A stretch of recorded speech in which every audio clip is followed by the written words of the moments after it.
Now we're back to CapCut. This time I'm going to show this gradual text color effect. I'm going to start with this clip.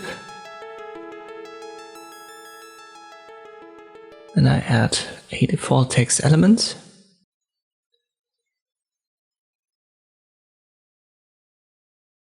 Let me just call it disco.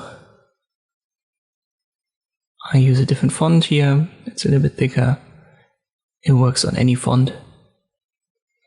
I'll start with the white color. I want to be visible at the start. Then I use the arrow keys. So watch the number right here. I go 15 frames forward. I can do that with the right arrow key. And then I press Ctrl C, Ctrl V. So I've got this text element which is white.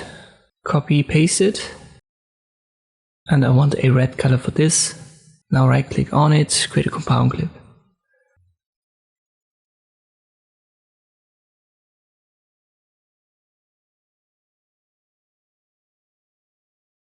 I go to the start position of this, go to video and then mask.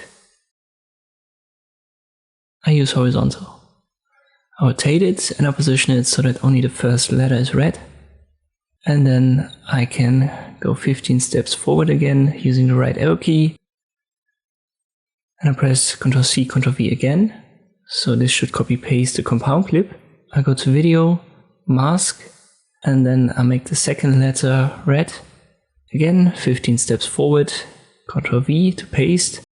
You may have to reposition this now, so that you don't get lost here.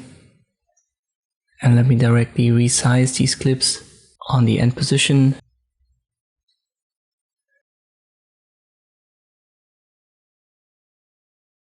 Again, top one is selected, video mask, reposition it for the third letter, 15 steps forward using the right arrow key, Ctrl V to paste, reposition it on top,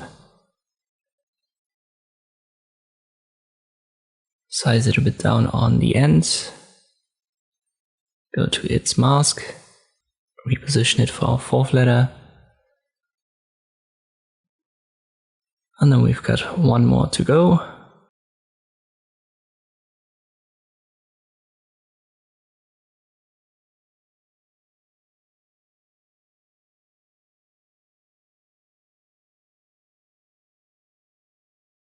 And now we've got them all. Let me play the clip. And now these letters get gradually colored. Hope this video was helpful. Thank you for watching and I'll see you next time.